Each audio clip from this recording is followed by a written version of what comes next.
अयोध्या में नई Delhi railway station पर भगदड़ मचने के बाद अयोध्या धाम व अयोध्या कैंट रेलवे स्टेशन की बढ़ाई गई सुरक्षा। पब्लिक एड्रेस सिस्टम से श्रद्धालुओं को किया जा रहा जागरूक।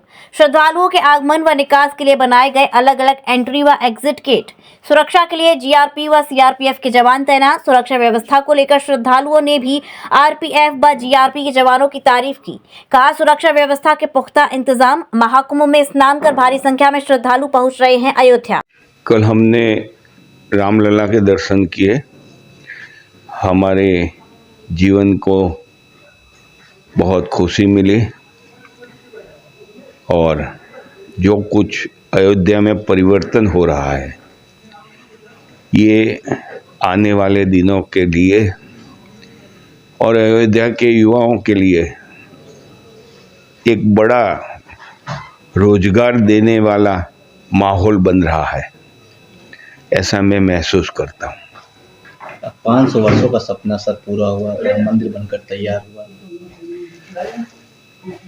500 सालों में जो लोगों ने राम मंदिर के मामले में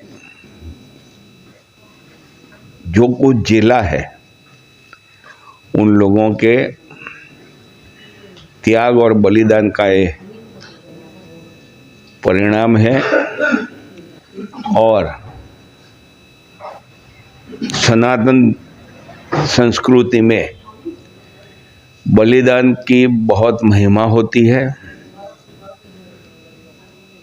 और मैं मानता हूँ कि सनातनी ये जो रामलला के जन्मभूमि के मामले में जिन्होंने भी बलिदान दिया है, झेला है, उनको कभी ये समाज भूलेगा नहीं। सर लगातार भीड़ महाकुंभ में भी बहुत सारी हो रही है, अयोध्या में भी बहुत ज़्यादा हो रही है। सर क्या कहेंगे, इतनी अच्छी व्यवस्थाएं जो सरकार की चल रही है?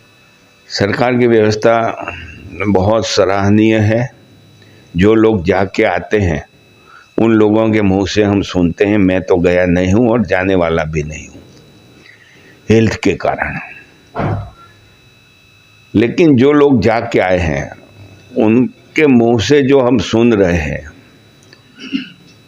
इससे ये चौकस लगता है कि ऋषि मुनियों के जमाने में जो यज्ञ होता था, ऐसा एक बड़ा यज्ञ, कुंभ का यज्ञ हो रहा है और इसमें सहभागी होने के लिए देश की 140 करोड़ जनता इतनी उत्साहित है कि वहां पहुंचने के मार्ग भी ब्लॉक हो जा रहे हैं। आज इस अवसर पे मैं इतना ही कह सकता हूं कि ये जो कुछ महाकुंभ में व्यवस्था खड़ी हुई है, ये उत्तर प्रदेश के मुख्यमंत्री योगी जी के दीर्घदृष्टि और सेंट्रल गवर्नमेंट की, उसमें भी नरेंद्र भाई मोदी का डायरेक्ट रोल ये व्यवस्था बनाने के लिए जो गाइडलाइंस किया है, ये अद्भुत हैं और मैं मानता हूं कि आने वाले दिनों में जो कोई मुख्यमंत्री होगा और कुंभ आएगा तो उसको इस पथ पर चलना पड़ेगा। इस अवसर पे मैं इतना तो चौकस कहना चाहता हूं कि पहले ऋषि मुनियां यज्ञ करते थे। रामायण में हमने सुना है कि वशिष्ठ जी ने यज्ञ किया था, राक्षस उसमें बाधा डालते थे और ये बाधा रोकने के लिए, राक्षसों का प्रतिकार करने के लिए राम और लक्ष्मण को वशिष्ठ जी ले गए थे। मुझे लगता है कि ये कुंभ के यज्ञ में भी ऐसे जो विचार वाले लोग हैं वो कोई न कोई हिसाब से योगी जी को बदनाम करने की साजिश रच रहे हैं, लेकिन वो उसमें सफल नहीं हो रहे। इसीलिए वो क्या करूं की दौड़ में लगे हैं। लेकिन बाबूजी, अखिलेश यादव लगातार टारगेट कर रहे हैं कि महाकुंभ में सरकार ने तो आंकड़े बता दिए कितने लोग आए, लेकिन जब भगदड़ हुई तो उसमें जो मरने वाले थे उनके आंकड़े कहीं ना कहीं छुपाए गए। नहीं बताए तो 30 कहाँ से बोलते हैं? आंकड़े नहीं बताए तो 30 कहाँ से बोलते हैं? और आपके पास सही आंकड़े हो तो दावा करो ना भाई। संसद में जब राज्यसभा में कांग्रेस के अध्यक्ष ने बोला था कि हजारों लोग मर गए, तब बहुत विकट परिस्थिति खड़ी हुई।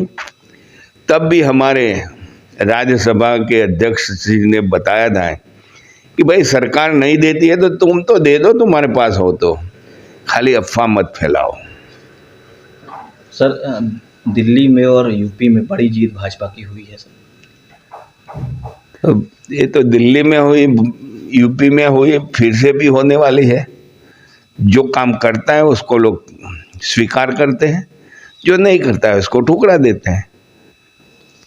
श्री राधिका स्वीट्स प्रस्तुत करते हैं अपने प्रतिष्ठित मिष्ठान के 5 अलग अलग प्रतिष्ठान, जिनमें मिलती है गुणवत्तापूर्ण शुद्ध देसी घी से निर्मित मिठाइयाँ और मिलता है शुद्धता का विश्वास। तो आइए राधिका स्वीट्स पर और लीजिए शुद्ध देसी घी से निर्मित मिठाइयाँ। हमारे प्रमुख प्रतिष्ठान है राधिका स्वीट्स, माँ वैष्णो देवी मंदिर के समीप छठी कला, राधिका स्वीट्स रेलवे पुल के पास कोसी कला, राधिका स्वीट्स मंडी समिति के सामने सौंख रोड मथुरा, राधिका स्वीट्स धौली प्याऊ मथुरा और राधिका स्वीट्स श्री कृष्ण जन्म स्थान के पास पोथरा कुंड मथुरा।